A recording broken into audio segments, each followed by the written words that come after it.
Oi, esta é uma aula bônus das disciplinas de Controle e Automação de Processos Químicos 2 do curso de Engenharia Química da FURG e da disciplina de Instrumentação e Controle de Bioprocessos do curso de Engenharia Bioquímica da FURG.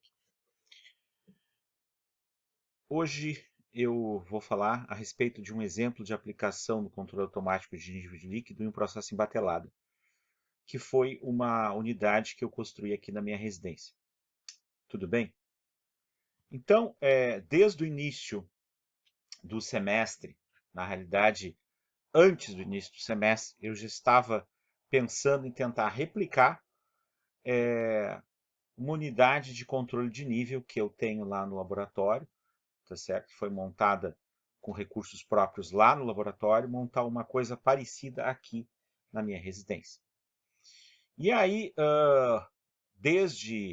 acredito que desde fevereiro, né, eu fui adquirindo as coisas que eu precisava, tá certo?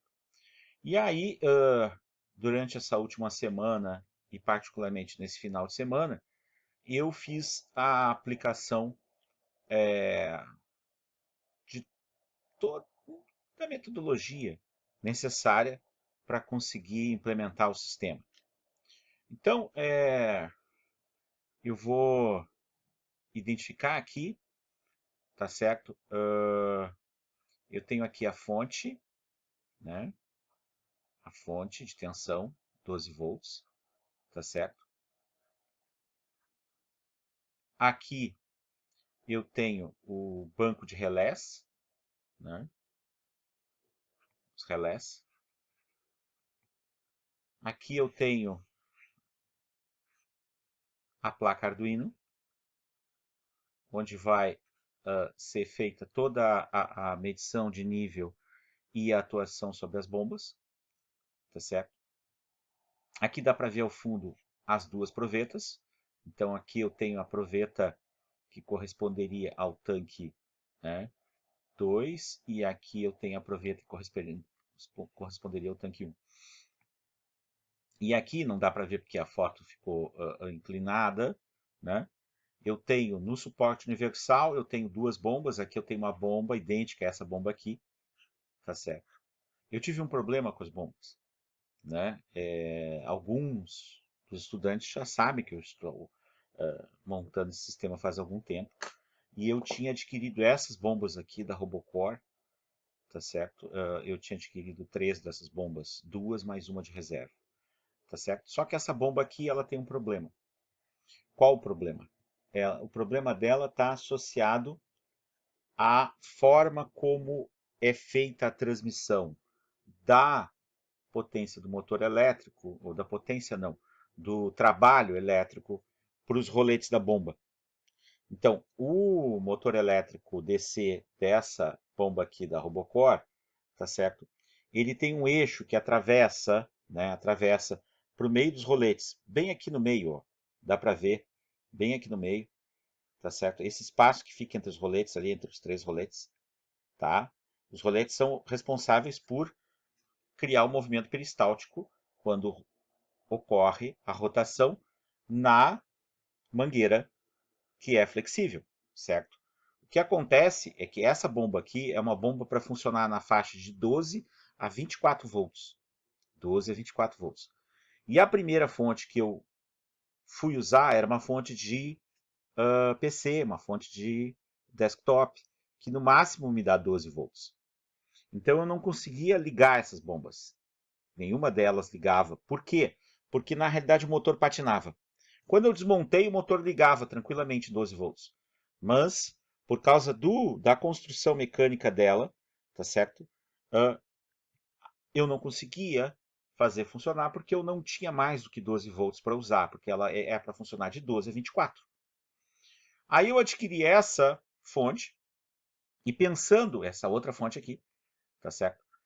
Recentemente, chegou sexta-feira, e pensando na possibilidade de que talvez eu tivesse problema com as bombas, eu também antes comprei outro tipo de bomba, uma bomba peristáltica diferenciada, tá certo? E aí, o que que aconteceu? Quando eu coloquei a fonte em que eu conseguia chegar até 15 volts, essa fonte aqui me dá 15 volts, tá? No máximo 15 volts. Mesmo com 15 volts, essas bombas aqui não funcionavam tranquilamente. Elas passaram a funcionar, mas o funcionamento delas era errático, tá certo? Porque ainda tinha muito atrito para pouca transmissão de energia mecânica do eixo do motor elétrico para o sistema de roletes. Então se mostrou adequado eu ter adquirido outras bombas peristálticas. Então deixa eu mostrar qual foi o outro tipo de bomba peristáltica. Na realidade, ainda é uma bomba peristáltica, tá? Só que é uma bomba peristáltica desse tipo aqui, né? Ela tem ela tem um case, né? Que o sistema de transmissão é feito com engrenagens. Então os roletes estão presos num conjunto de engrenagens. É bem mais efetiva a transmissão de energia mecânica do sistema do motor elétrico para o sistema de roletes, tá certo? Então, aqui, ó, tá certo? Inclusive, é essa parte aqui, ó, essa parte aqui, tá? Que é onde, essa parte verde aqui, tá? Que é onde estão os roletes ali dentro, tá? Ela tá acoplada no motor elétrico com um sistema de engrenagens, então ela é bem mais eficiente, tá certo? E ela é 12 volts, dá para ver aqui que ela é 12 volts, ó. 7,5 watts, 12 volts, né? Bom, aí, qual é o objetivo? O objetivo é demonstrar o sistema de controle automático. Mas, desde o início a gente tem que se dar por conta de que essa aplicação é uma aplicação de um sistema embatelada. De um sistema embatelada. Então, eu vou desenhar, né, aqui como fica o arranjo, né? Então, o que, que a gente tem, né? Nós temos um tanque, nós temos outro tanque, né? E aí, aqui, nós temos o sensor SRC04, né? SRC04, que é o sensor ultrassônico, né? De distância. Então, a distância que vai ser medida vai ser a distância do topo até o nível de líquido, do topo até o nível de líquido, né? E aí nós temos, eu vou representar aqui a bomba 1 e a bomba 2, né? Essas bombas são ligadas por o relé 1 e o relé 2, né? E eu tenho a placa Arduino, onde eu programo meu software, né, em linguagem C, própria da IDE, do ambiente de desenvolvimento integrado, né, IDE significa isso, do Arduino.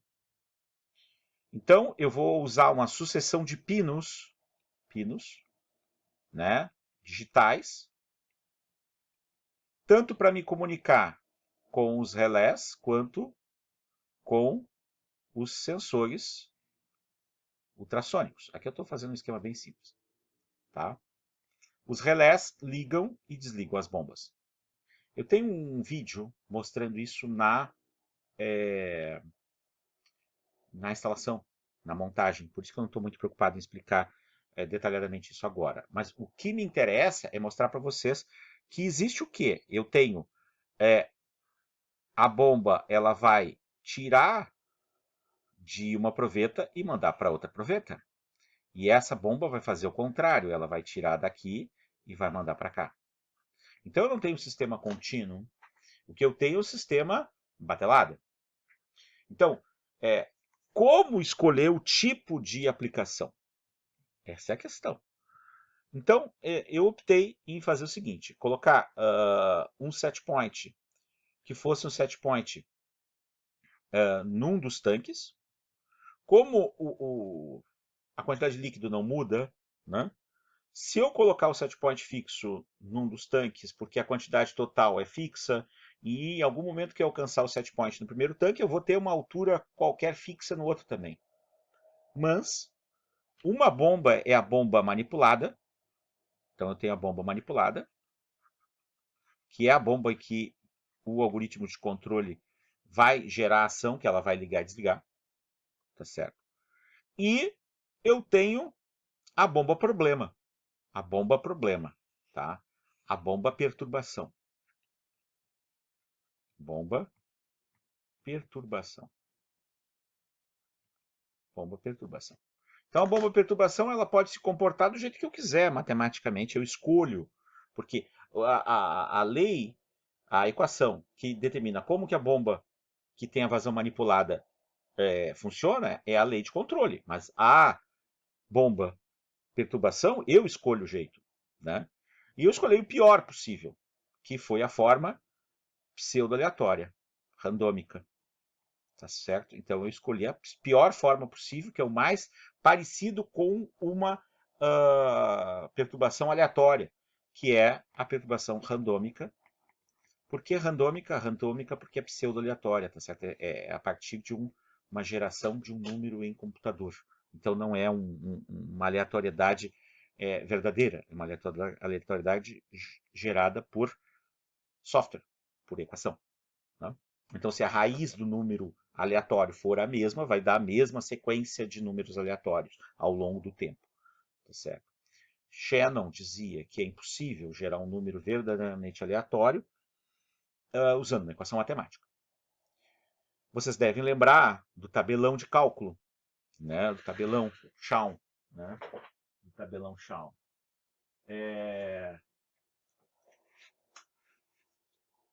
Esse livro aqui, tabelão Shawn, tá certo? Tabelão Shawn. E aí o que acontece? No manual de fórmulas, métodos e tabelas matemáticas, que tem as tabelas de equações, esse livro é um livro muito importante em engenharia, né? Lá no final dele, né? A gente tem tabela de números aleatórios. Tabela de números aleatórios. Deixa eu pegar aqui. Números aleatórios, página 416. 416. Bom, a questão é como esses números foram gerados e por que esses números estão aqui. Bom, esses números estão aqui porque muitas vezes em engenharia a gente precisa realizar sorteios. Tá aqui, ó. Números de random, tá certo? E aí tá aqui a tabela, tá certo? Esses números, essas sequências de números aqui, elas foram adquiridas em 1950 e poucos, ou 1960 e poucos, a partir de uma roleta, sorteio em roleta. Feito esse sorteio, tá certo? Da maneira mais aleatória possível fisicamente. Então esses números aqui são números que eles representam uma página de um livro muito grosso de uma organização chamada RAND. RAND. Se vocês botarem no Google, vocês vão encontrar RAND. Tá certo? Então, toda vez que eu vou fazer um sorteio para usar na vida real, eu posso usar essa tabela aqui. Tá certo? Hoje em dia a gente faz tudo por software, tá? Eu estou mostrando como é que a gente fazia quando a gente não fazia por software. Era só correr o dedo aqui aleatoriamente e escolher o número, tá certo? Ver onde que o dedo tinha caído, tá? Bom, uma aplicação disso aqui em quarteio, por exemplo, de amostras, tá certo? Aí o que acontece? A bomba. A situação inicial era que a bomba manipulada buscava o set point e a outra ficava atrapalhando, tá certo? Repondo líquido, tá certo? Numa vazão aleatória. E aí uma questão importante diz respeito à questão de como isso aqui funciona. Então, eu vou parar a gravação agora e vou voltar depois para a parte quantitativa. Esse aqui é o sistema de controle de nível de 2 tanques conectados por bombas peristálticas que eu montei aqui na minha residência.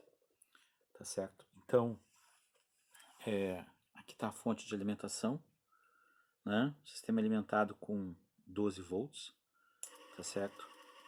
Ali na esquerda são 240 mA sendo consumidos de corrente pela bomba, por essa bomba aqui, tá certo? E aí o que acontece? Aqui, né, tem o positivo dos 12 volts. O positivo dos 12 volts vai ser interrompido pelos relés, tá certo? Então, são duas bombas, 2 relés, né?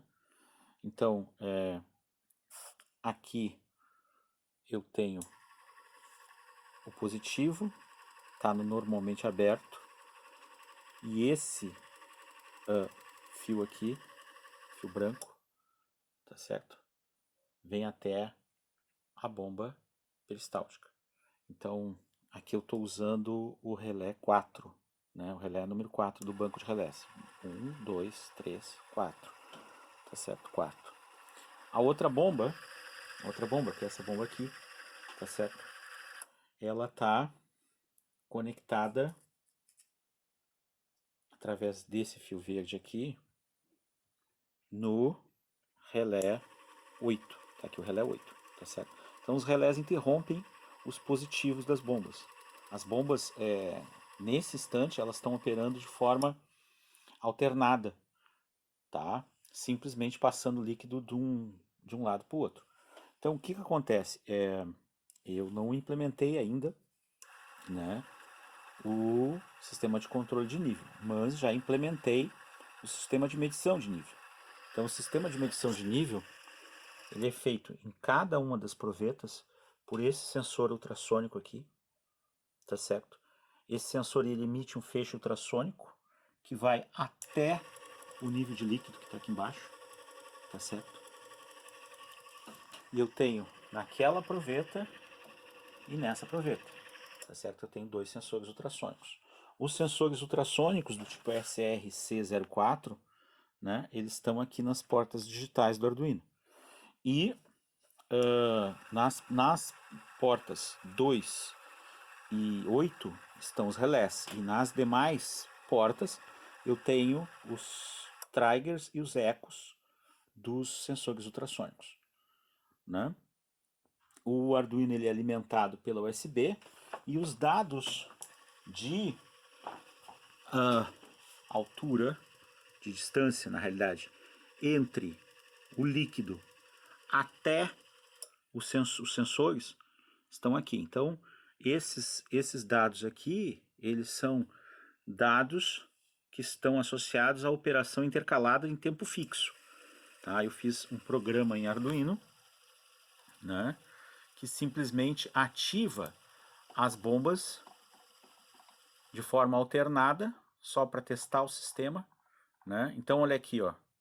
Eu tenho aqui o relé 1, o relé 2 na porta 8, como eu tinha falado, e na porta 2. E aí o relé fica 10 segundos, 10 mil milissegundos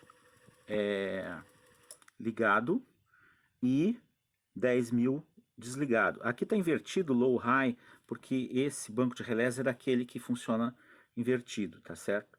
A mesma coisa para o outro relé. Então aqui eu tenho o relé 1, aqui eu tenho o relé 2. Então eles estão trabalhando. Eu não calibrei as bombas, tá? Não calibrei as bombas. Aqui eu tenho a parte do código que faz uso do comando da biblioteca ultrassônica, biblioteca ultrasonic, tá certo? Para me dar as distâncias, tá? Então, essa parte do código aqui eu aproveitei de um outro programa de exemplo para sensores ultrassônicos. Então, quando eu venho aqui no monitor serial, eu observo, tá certo, que os valores eles têm uma oscilação ao redor de determinada média. Então, eu vou parar o vídeo agora e vou depois apresentar o gráfico do nível das duas provetas.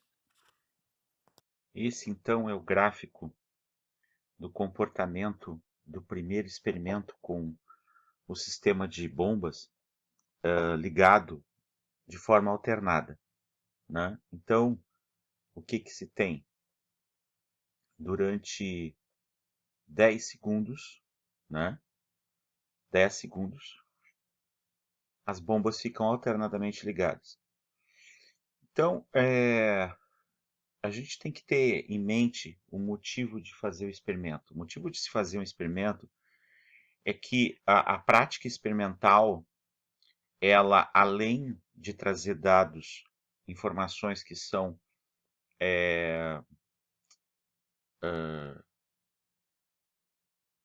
mais apropriadas para o desenvolvimento de uma análise mais completa, ela traz sempre alguma forma de surpresa ou de um conhecimento que a gente não tinha se dado por conta. Então, o que acontece, né? Eu estou com um sensor ultrassônico colocado em cima, né, das provetas, certo? O que acontece, né? Eu tenho as mangueiras dentro das mesmas provetas, tá certo? Levando e trazendo o líquido. Então, é óbvio, né, que em algum momento essas mangueiras podem acabar atrapalhando a minha detecção de nível ultrassônico. Então, eu tenho aqui um tanque e eu tenho aqui o outro tanque. Eu sei, né, que esse tanque aqui que está com essa distância maior era o meu tanque da direita, que eu numerei como tanque 2. E esse aqui é o tanque da esquerda, que eu numerei como tanque 1. Né? Então, o que eu observo? Eu observo que há uma variabilidade aqui menor do que aqui. Então, só pela observação dos dados, sem tirar a média e desvio padrão, eu já sei que o valor médio aqui vai estar mais ou menos por aqui, né, só da observação do gráfico, e o valor médio vai estar mais ou menos por aqui nesse outro tanque. Então, aqui eu tenho uma distância menor, então esse aqui é o tanque da esquerda, e esse aqui, onde a distância era maior, era o tanque da direita, que estava com menos líquido, menos água. Tá certo? Bom, então eu tenho duas bombas, dois sensores, são duas bombas que não vão ter as mesmas vazões, porque elas são bombas reais, bombas reais. E eu tenho dois sensores ultrassônicos que têm calibrações diferentes, que têm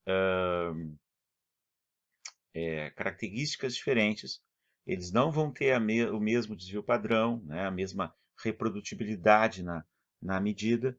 Então, eu já sei que essa questão aqui, de que o sensor que está no tanque da esquerda ser diferente do tanque da direita, está associada ao fato de que aqui eu tenho um desvio padrão, né? E aqui eu tenho outro desvio padrão. Então, o desvio padrão do tanque da esquerda, do sensor ultrassônico, tá? Ele é muito menor, dá para ver claramente, que o desvio padrão do sensor da direita, tá certo? Que é o sensor 2, né? Então, isso aqui é uma informação que eu posso até colocar no programa de simulação, mas eu já vou ter essa informação de antemão, né? Então, quando eu trabalho com um evento experimental, essa informação é uma informação nova e eu tenho que saber interpretar ela, né? O que acontece? Eu observo que a média aqui, tá? Ela tem uma tendência a cair. Então, as vazões das bombas não são iguais, são diferentes. Tá certo? As vazões, porque eu estou deixando as bombas 10 segundos ligadas duas. Então, o tempo ligado da bomba está associado à vazão de cada bomba. Então, por que existe essa diferença? Essa diferença existe por causa do motor elétrico, né? Eu tenho um motor elétrico que aciona uma bomba e um motor elétrico que aciona outra bomba. Então, a vazão da bomba 1 é diferente da vazão da bomba 2. Por quê? Porque os motores elétricos têm diferença, né?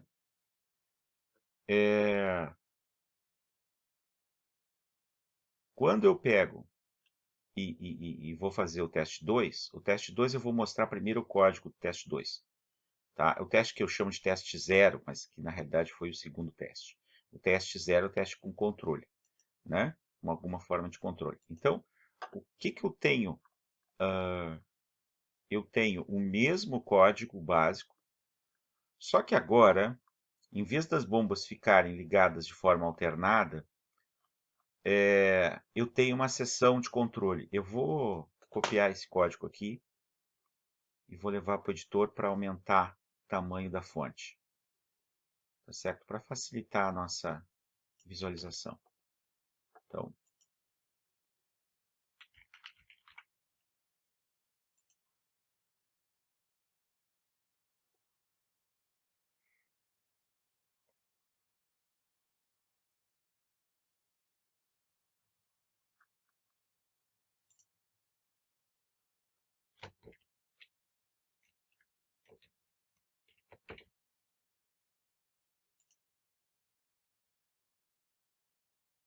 acho que tá bom já.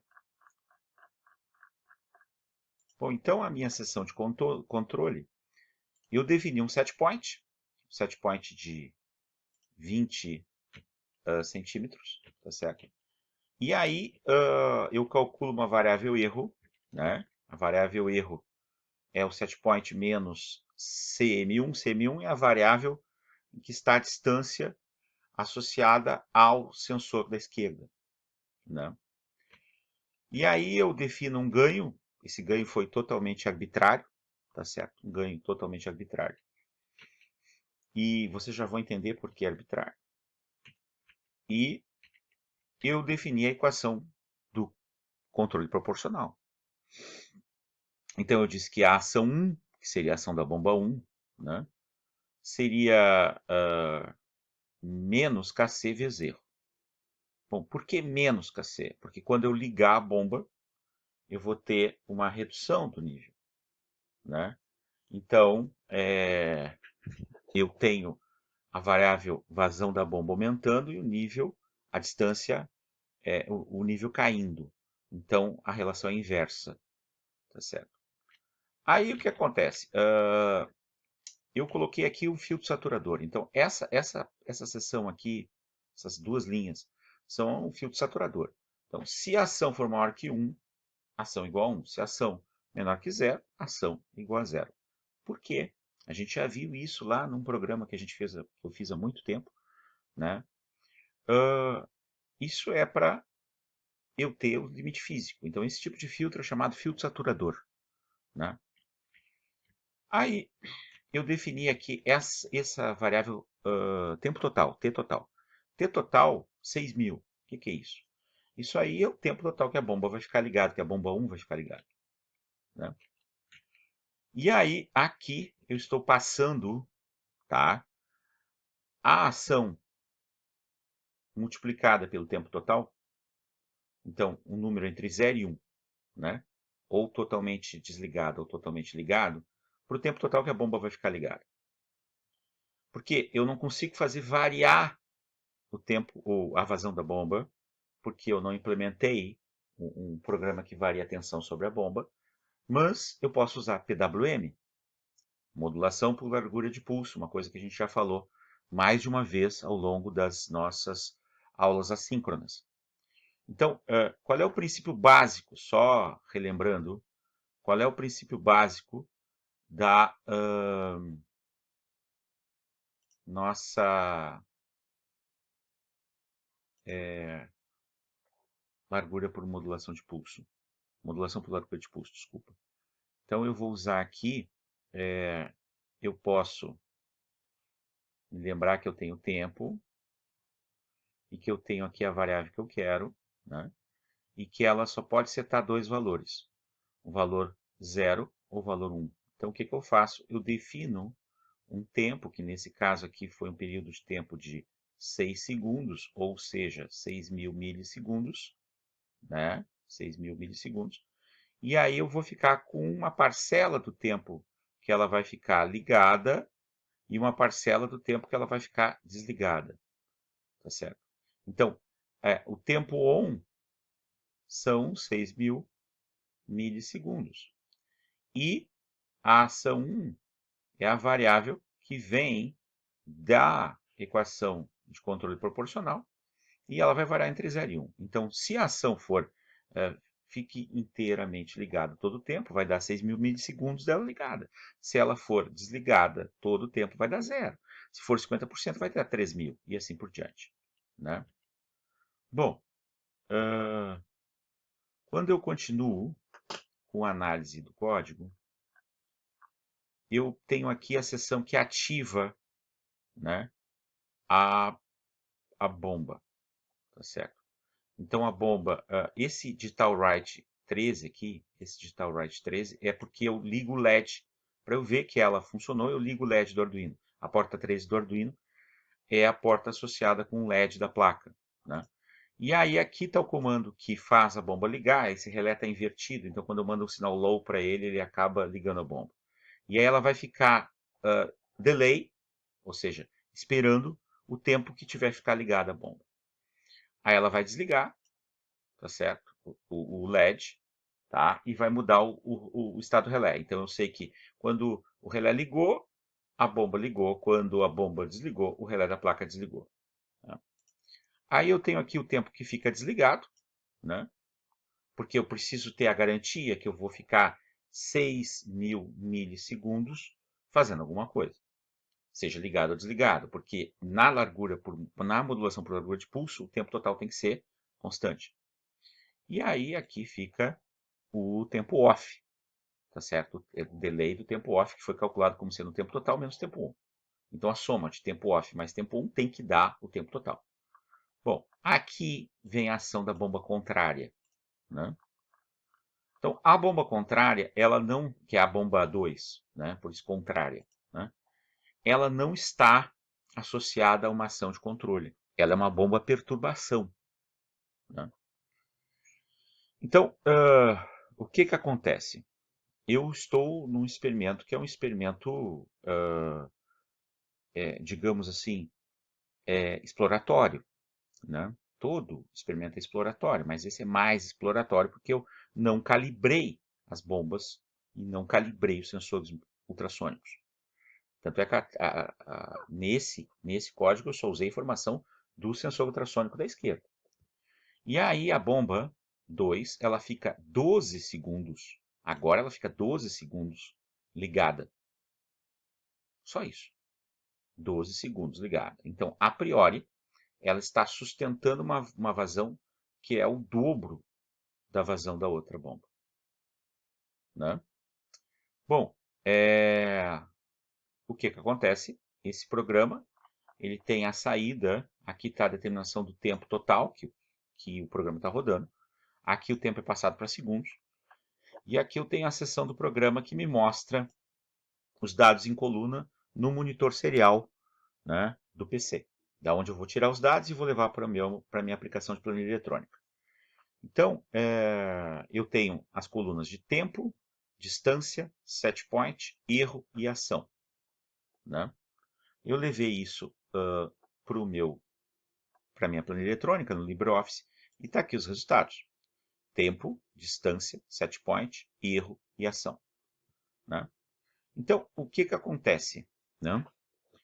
Eu observo que, à medida em que eu fiz o experimento, eu comecei com a fonte desligada. Então, eu tenho que me lembrar por que eu tenho esse valor constante aqui. Esse valor constante aqui está associado ao fato de eu ter operado, né, com a fonte desligada. Por que eu fiz isso? Isso aqui eu queria me certificar do valor de nível que estava no início, tá certo? Então, é algo 13, 12, 12, 13, 12, né? Até mais ou menos são 1, 2, 3, 4, 5 dados. Então, tem 1, 2, 3, 4, 5 dados. Então, esses dados aqui, ó, vão me permitir eu ter uma ideia a respeito da questão da variabilidade da medida feita pelo sensor ultrassônico associada a ruído da medida. Então eu tenho uma caracterização importante aqui a ser feita, tá? Então nessa fase eu estou caracterizando o ruído da medida. E aí, o que acontece? As bombas ligam, né? E aí eu observo, né, que até eu chegar aos 20, eu tenho uma declividade, ó. Quando passou dos 20, eu passei a ter outra declividade. Isso está associado ao fato de que até os 20, somente a bomba 2 estava ligada. E depois dos 20, a bomba 1, que é a bomba que está associada ao controlador, ela passou a funcionar. Mas o que acontece? Como a bomba 2, a vazão da bomba 2, ela é, né, maior, eu não posso garantir que ela seja 2 vezes maior. Então a vazão da bomba 2 é maior, com certeza, do que a vazão da bomba 1. Então, aqui, ó, aqui eu só tinha a bomba 2. Então, aqui eu tinha o sistema desligado. Nessa região aqui, eu tenho a bomba 2 ligada. E aqui, daqui em diante, eu passei a ter a bomba 2 e a bomba 1, as duas ligadas, né? Bom, o que acontece, né? Eu observo que a tendência seria isso aqui permanecer e ir para sempre. Por que eu tive essa diferença aqui? Eu tive essa diferença porque a partir daqui eu passo a ter falha. Então, o problema experimental ele é muito importante porque, observem, no evento exploratório eu consegui um monte de informação. Um monte de informação. E essa falha está associada ao quê? Está associada a que eu saí da faixa com que eu consigo medir com precisão a distância.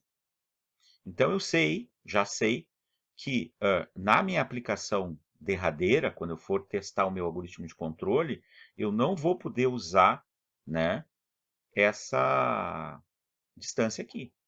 Então eu vou trabalhar em distâncias menores. Então, nesse meu experimento exploratório, né, eu tiro algumas informações muito importantes. Uma outra coisa diz respeito à questão de que eu não tenho informação de calibração de bomba, certo? Não, mas talvez eu tenha. Por quê? Porque como eu estou trabalhando com um tanque cilíndrico, né? Porque a proveta se comporta como um tanque cilíndrico, eu tenho essa área da seção transversal constante, né? Então eu tenho como, com os dados de distância, né, calibrar a minha bomba. Porque aqui nessa etapa aqui, somente a bomba 2 estava ligada. Então, a partir da medição da distância entre o sensor ultrassônico até a interface de líquido, né, e pela variação dessa distância, medindo o tempo, eu posso, considerando a proveta como um cilindro, né, ter uma ideia bastante aproximada a respeito da vazão das bombas. Então, só para deixar claro, tá certo? Eu tenho a seção transversal constante. E aí, volume vai ser a área vezes a altura, né? Do cilindro. E aí, eu realizei uma medição de proveta, na proveta. Essa proveta, a cada 50 ml, ela tinha 3,2 centímetros, medi com uma régua, tá certo? E eu descobri que a área da seção...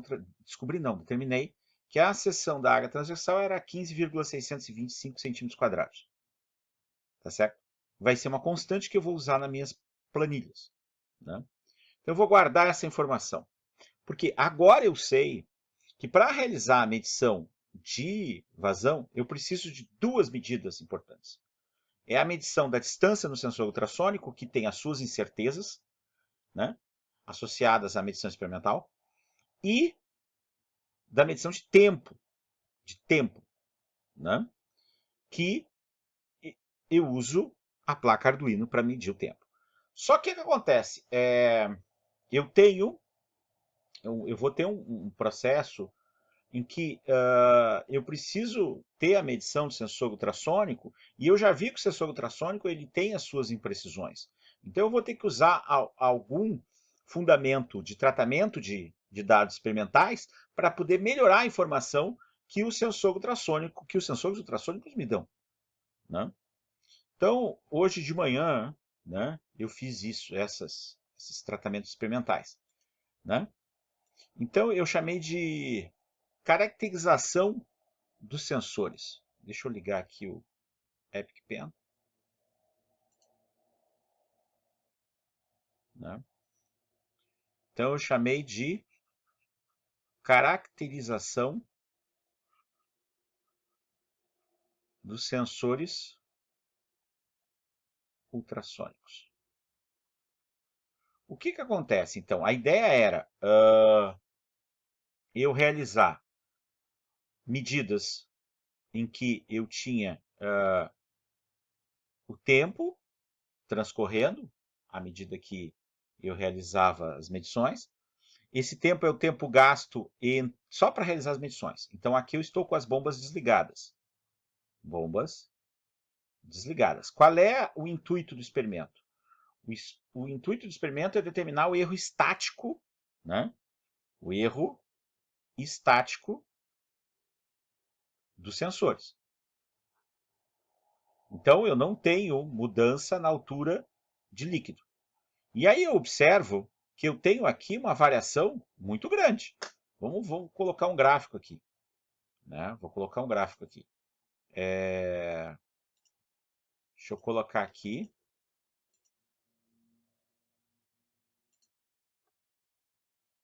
Vou usar um gráfico de dispersão, né?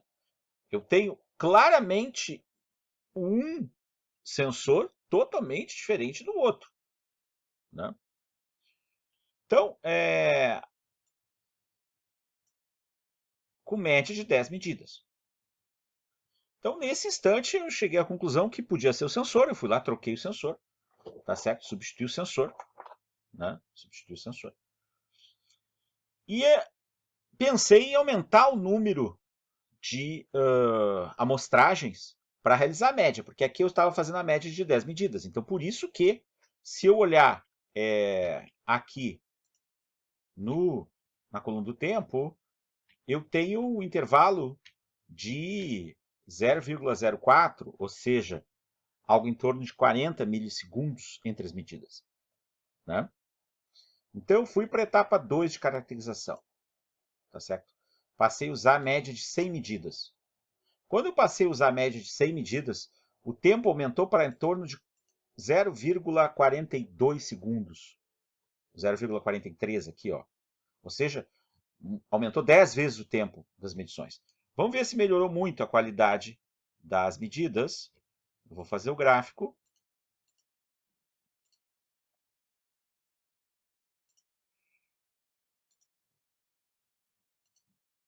Eu observei que não melhorou tanto assim quanto deveria, né?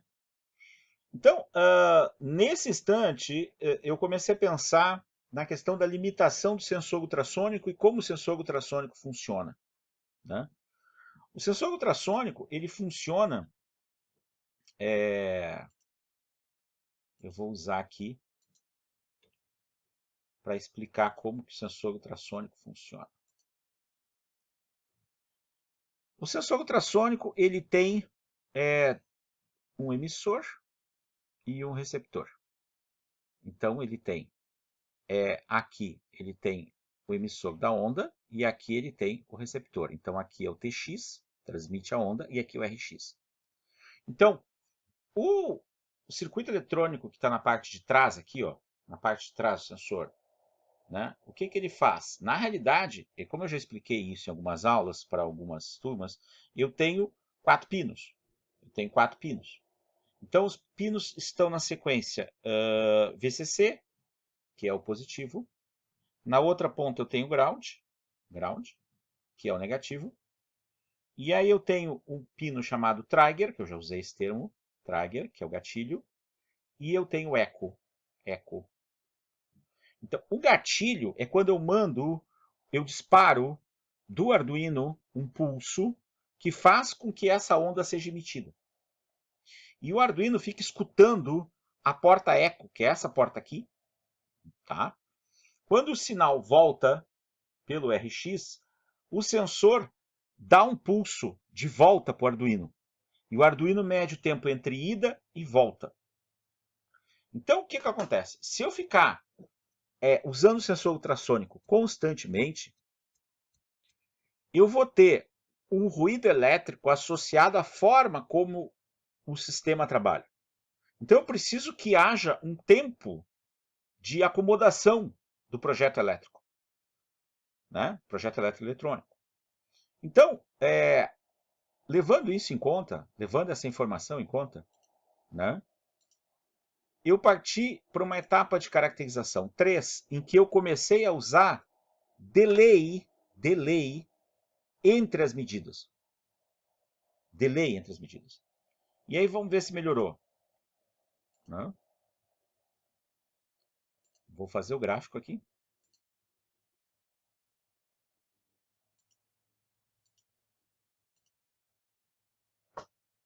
Melhorou muito. Melhorou absurdamente. Tá certo? Então, o problema estava ao fato de que eu estava tentando acessar, adquirir dados de medida de distância com sensor ultrassônico mais rápido do que o sistema podia me dar. Era o problema, tá certo? A questão era, agora, encontrar um meio termo entre... Eu não posso ficar esperando 2 segundos, tá certo? Observe que o tempo de medida aqui foi 2,41 segundos, tá certo? Então, eu fui para a etapa de caracterização 4, então eu faço uma média de 10 medidas com um delay de 1 milissegundo entre cada sensor ultrassônico e 18 milissegundos para o loop de medida. O resultado que eu obtive foi um resultado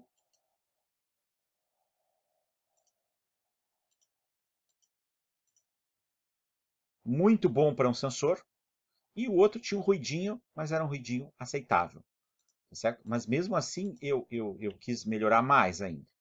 E aí eu fiz uma caracterização com uma média de 50 leituras, com um delay de 1 milissegundo entre cada chamada do sensor, no código do Arduino, e 8 milissegundos no loop. Ou seja, usa um sensor, espera 1 milissegundo, usa o sensor, espera 1 milissegundo e espera 8 milissegundos depois do cálculo da média. Vamos ver como é que ficou. Tá?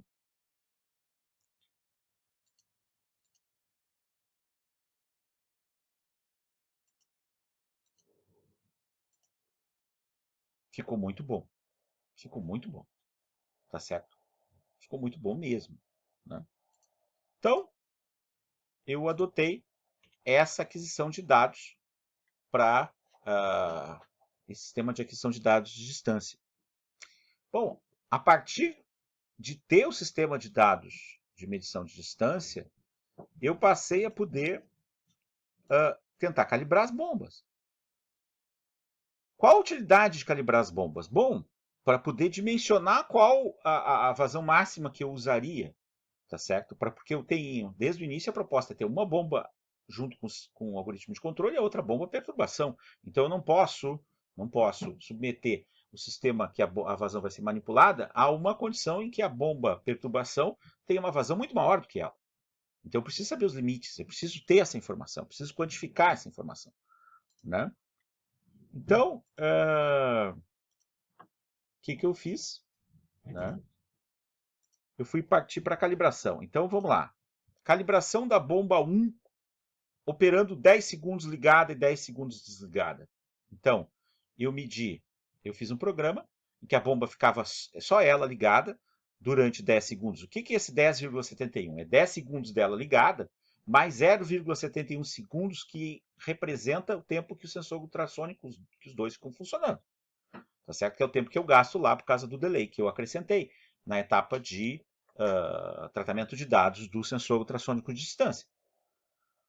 Aí eu tenho as distâncias, tenho as duas distâncias, tenho o ΔH, que é essa coluna aqui, essa coluna é o resultado do cálculo da variação de nível, tem a variação de tempo, tem a variação de volume, porque vai ser a variação de altura vezes os meus 15,625, que foi a área que eu determinei na proveta. E aqui está a vazão e uma vazão média. Vazão média. Essa vazão média em centímetros cúbicos por segundo.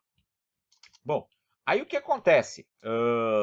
O que diz o fabricante da bomba?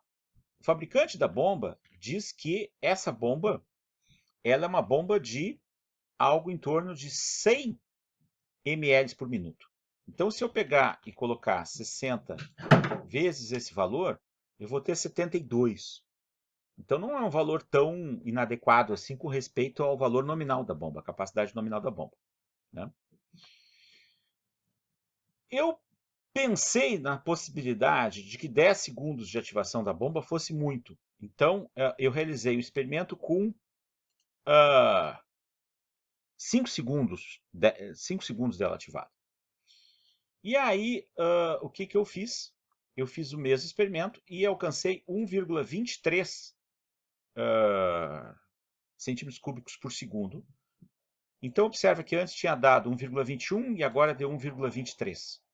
Então, me parece que a bomba tem uma vazão aproximadamente constante, usando 12 volts, em torno de 1,2 centímetros cúbicos por segundo. Isso para a bomba 1.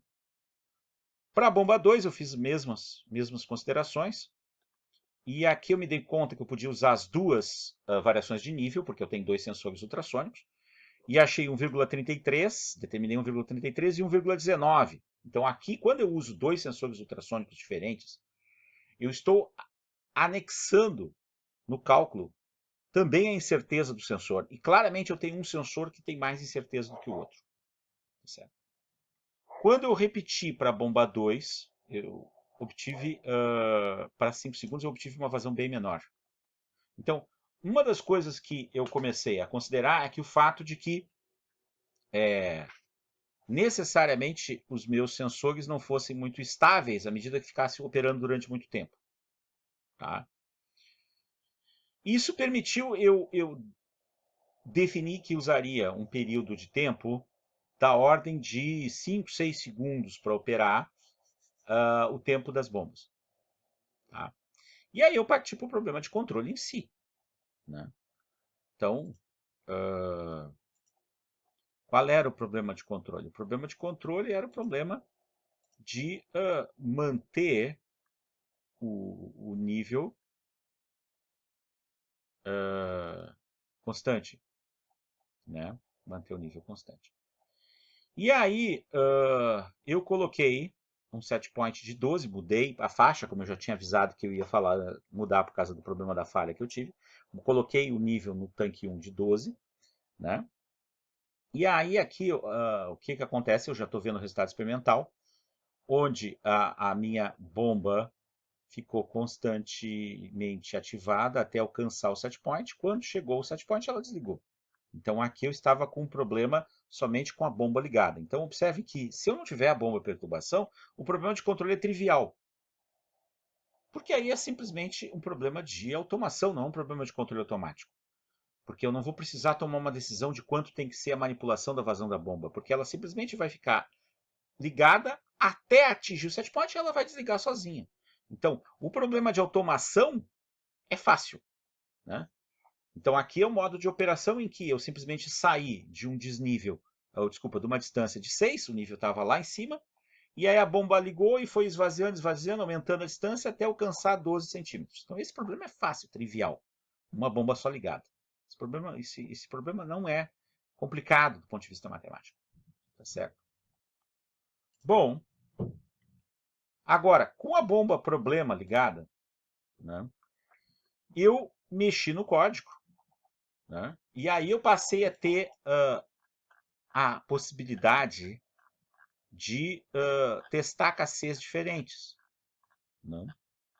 E passar de um controle proporcional para um controle integral. Então, eu vou mostrar o resultado que eu obtive com controle proporcional usando KC igual a 10. Tá certo? Então, eu vou graficar tempo e distância 1, simplesmente. Né? E aí, o que eu obtive? Eu obtive esse tipo de comportamento aqui. O set point é 12. Eu estou vendo que a média está ao redor. Esse comportamento oscilatório oscilando é típico de comportamento liga-desliga. Tá? Então, isso aqui é um comportamento de tipo liga-desliga. Tá? É o controlador bang-bang. O que é o controlador bang-bang? O controlador do tipo bang-bang é aquele controlador on-off. O que é um controlador on-off? É quando o ganho do controlador proporcional ele é tão grande que eu tenho ou totalmente ligado ou totalmente desligado. Né? É o controle das estufas com relé térmico, que a gente escuta ela ligar ou desligar. Tá certo? Bom, então isso significa que um KC igual a 10 é um ganho muito grande. Quando eu tenho esse comportamento aqui, eu já sei. E eu observo também que a média da curva azul original não está ao redor do 12, ela tem um offset aqui. Porque eu espero que o controle proporcional tenha um offset. Tá certo? Então, o que eu fiz? Eu reduzi o KC. Usei KC igual a 1. Como eu tenho a bomba perturbação, e a bomba perturbação ela está, né, devolvendo líquido, a tendência é que eu tenha um comportamento bem diferente com KC igual a 1. Né? Então, vamos ver com KC igual a 1. KC igual a 1. Está aqui o tempo, está aqui a distância. Vou inserir o gráfico. A ideia de inserir o gráfico é para dar surpresa. Então, eu já estou vendo que, né, eu não tenho reposição de líquido para alcançar o set point. Tá? O que acontece? Aqui seria o meu set point. Ó. Set point. A bomba que esvazia é a bomba distúrbio. A bomba distúrbio ela está preponderando sobre a bomba ação, a bomba controlada, a bomba manipulada, desculpa. E aí o que acontece? Eu vejo, né, que eu tive mais ações. Ó, essa coluna da ação, nesse caso com KC igual a 1, eu estou tendo mais tempo da bomba ligada do que aqui, ó. Aqui, quando o ganho era muito grande, ó, ou era 0,1. Isso é clássico de controle liga-desliga, 0,1. Só aqui que deu 0,35. Aqui, com ganho menor, eu já tenho tempos menores. Então, por exemplo, do tempo de ativação da bomba, que era 6.000 milissegundos, eu tive 0,67. Bom, e aí o que eu fiz? Eu quis testar um ganho menor ainda. Aí eu fui para o ganho de KC 0,5. Né? KC igual a 0,5. Vamos ver como que se comportou o sistema. A tendência é ter piorado mais ainda. Vamos ver.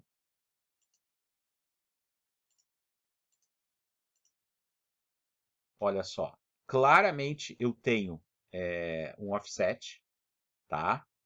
A curva eu deixei bastante tempo rodando o sistema. Né? Operando o sistema. E aqui ó, eu tenho um offset significativo. Está aqui o offset. Tá? Então, observe que quando eu faço um experimento, eu não tenho aquelas curvas smooth, suaves que eu tenho em simulação. Eu tenho curvas que têm um comportamento que é um comportamento variável associado a um experimento real. Né? Bom, a partir desse instante, chegou a hora de eu fazer a sintonia. A pergunta é, eu posso usar um procedimento de sintonia de controle automático de um processo contínuo para um processo embatelado? Eu vou ter dificuldades. Então, como um norte, o que eu resolvi fazer? Eu resolvi usar um procedimento aproximado ao comportamento, considerando que esse comportamento aqui, com ganho de KC igual a 1, era um comportamento oscilatório, tá certo? Mesmo operando em malha fechada, operando em malha fechada com ganho como se fosse o KU, tá certo? Como se fosse o ganho último. E aí eu fui na tabela de Ziegler-Nichols, né? Considerei KC igual a 1, determinei o PU, que é o tempo entre oscilações de 50 segundos, e determinei parâmetro de sintonia para um controlador PI, tá certo? Para um controlador PI. E não esperando que tivesse uma resposta melhor.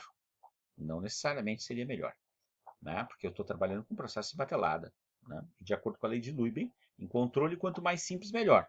E eu estou complicando o sistema de controle quando eu uso o algoritmo PI. Bom, como que esse algoritmo PI ficou na prática? Bom, na prática, para implementá-lo, eu precisei adicionar a variável soma-erro, que é como o equivalente da integral do erro, do termo integral da ação integral lá do controlador PI.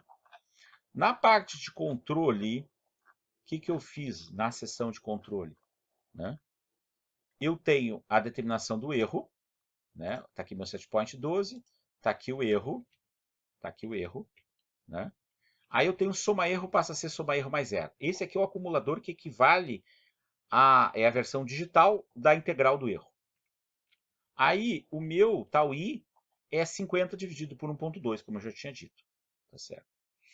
Para a fórmula da equação do PID posição na versão digital para implementar no programa, eu preciso ter o intervalo de atuação, o intervalo de amostragem, que no caso eu determinei que é 7,7 segundos. O que são esses 7,7 segundos? Esses 7,7 segundos eles aparecem, né? Aqui, ó, aparecem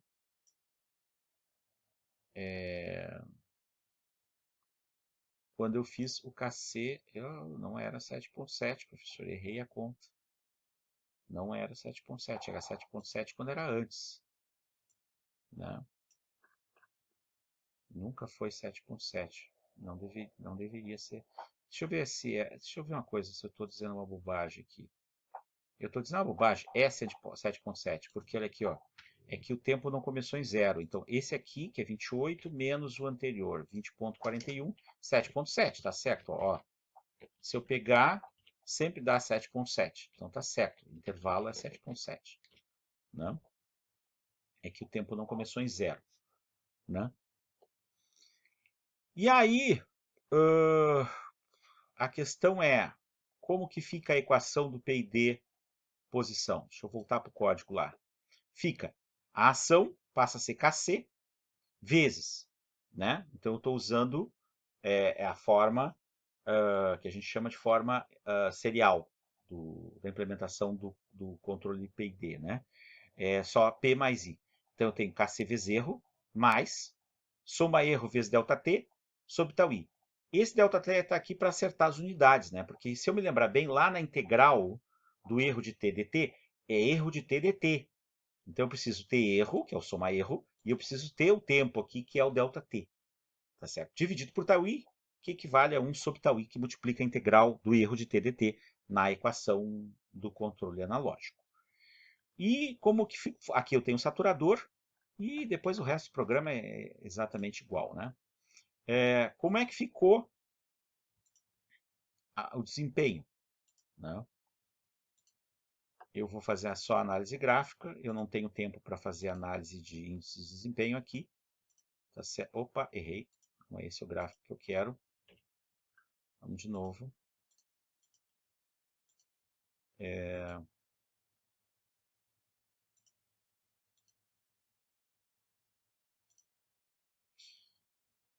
Piorou.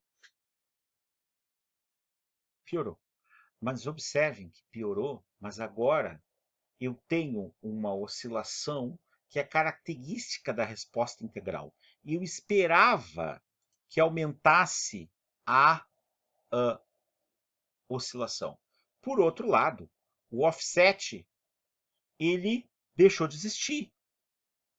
quis o destino agora que eu desse muita sorte, né? Porque eu deixei essa marcação lá do outro gráfico.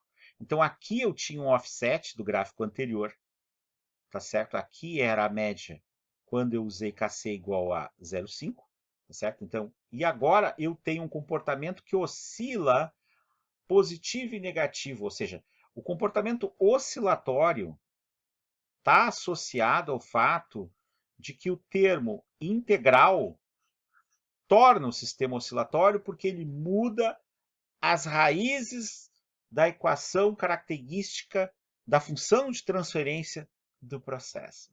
Então, observe que com o experimento eu consegui mostrar que aquela teoria que eu dei a respeito de funções de transferência e que o fato de que ter um termo integral fazia com que mudasse os polos da função de transferência no sistema em área fechada, que ele fazia uma mudança no comportamento de estabilidade do sistema. Então aqui eu tenho um comportamento de estabilidade totalmente diferente de quando eu usei somente controle proporcional. Né? Bom,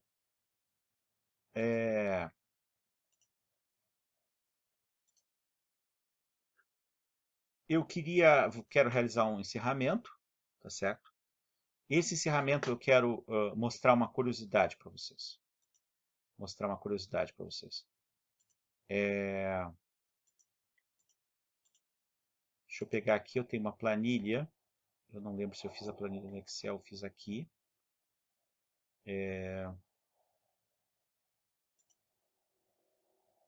Hoje de manhã eu peguei e resolvi colocar uma análise, fazer uma análise dos custos, né? Então, o que que acontece? O que que foi adquirido para montar esse experimento, tá certo? Aqui estão os valores em reais, tá? Então, a fonte regulável foi R$ 249. As bombas peristálticas, essas que eu estou usando, foi R$ 165. Eu não vou considerar o preço das outras, tá? A mangueira que eu comprei 5 metros, sobrou mangueira, foi R$ 129. O suporte ultrassônico, porque o sensor ultrassônico vai dentro do suporte, dois sensores foram 45, dois suportes foram R$ 45. Os jumpers que eu usei na montagem, R$ 13. As garras jacaré, né, que foi permitido fazer instalação elétrica, R$ 48. O banco de relés, com 8 relés, que eu só estou usando 2, foi R$ 65. O suporte universal que eu comprei lá em fevereiro e as garras, as duas garras, foram R$ 151, já com frete, tá, pessoal? O frete é uma parcela significativa do custo. As provetas, as duas juntas foram R$ 43. O Arduino foi R$ 38. A placa de prototipagem que eu fiz a montagem do circuito foi R$ 11, mais barato de tudo. E os sensores ultrassônicos, dois juntos, R$ 27.